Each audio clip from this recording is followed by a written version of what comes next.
When sitting at the piano, you should always make sure that your back is straight and that your shoulders are down and relaxed.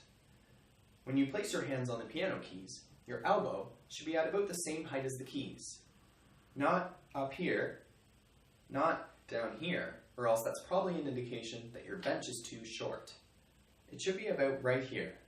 So make sure when you're adjusting your piano bench that when you sit down and put your hands on the piano, that your elbows are at about the same height as the keys.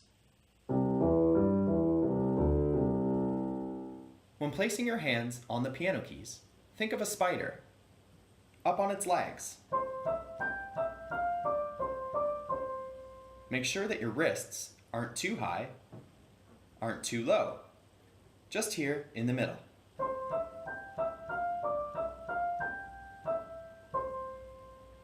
You also want to make sure that you're not playing with flat fingers.